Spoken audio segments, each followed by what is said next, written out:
Jadi untuk 4x400 meter lelaki pula, Kedah akan diwakili oleh Shakir Danish, Haziq Ikhwan, Amirullah Zamri dan juga Fairuz Zaim.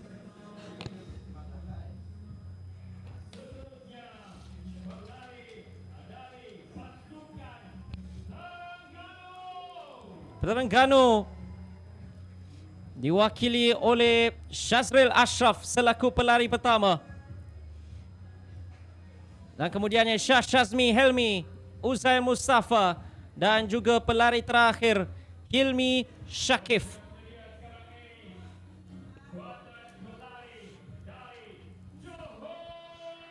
Dan kemudiannya untuk Johor, Wills Harnesi, Haziq Ilmani, Azam Darwish dan juga Lim Yong Le selaku pelari yang terakhir. Mereka akan berada di lorong yang kedua.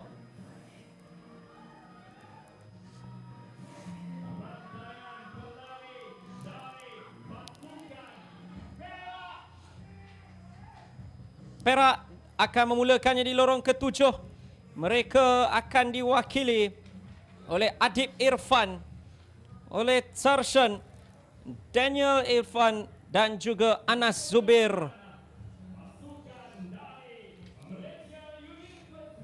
Malaysia University akan berada di lorong yang ketiga. Mereka akan diwakili Ramdhani, Shakir, Hakim dan juga Ahmed.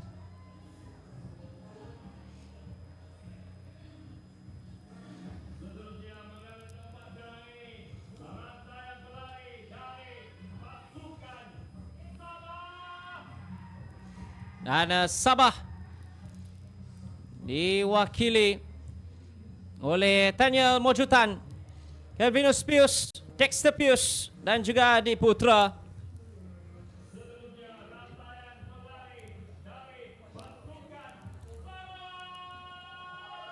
Dan Sarawak, mereka diwakili oleh Ashman Austin, Khalif Kaut, Irsyad Nabil dan juga Yusri selaku pelari terakhir. Beliau nampak seolah-olah satu bintang ialah Yusri dan sudah pastinya beliau akan menjadi seorang yang akan diharapkan untuk mencipta sesuatu yang luar biasa untuk Sarawak.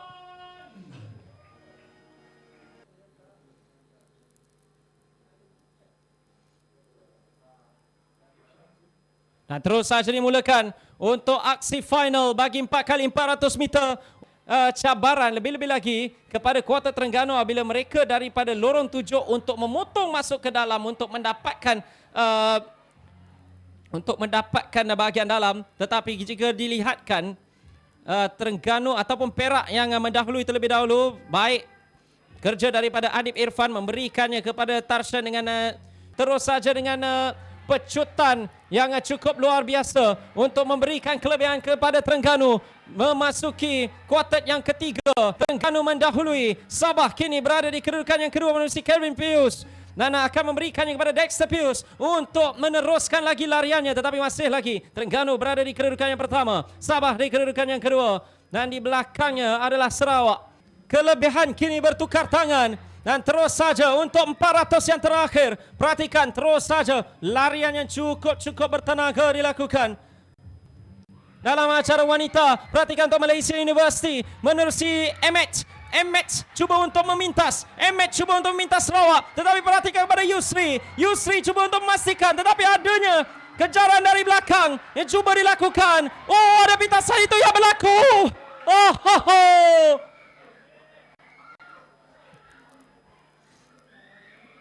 Ia dilakukan oleh Sabah di penghujungnya oleh Adi Putra. Beliau datang daripada kedudukan keempat dan kemudiannya dalam 100 meter terakhir, 50 meter yang terakhir, terus saja beliau memotong daripada bahagian luar. Wow. Ia adalah sesuatu yang cukup luar biasa yang dilakukan oleh Sabah. Kuartet dari Sabah ini. Sarawak juga cuba untuk mendapatkan kedudukan di tempat yang pertama. Namun Adi Putra menghadiahkan pinggan emas untuk Sabah. Dan kuartet Sabah ini yang diwakili Tanya Mojutan, Kelvin Pius, Dexter Pius dan kemudiannya Adi Putra selaku pelari terakhir yang mengubah segala-galanya menjadi satu carry yang luar biasa.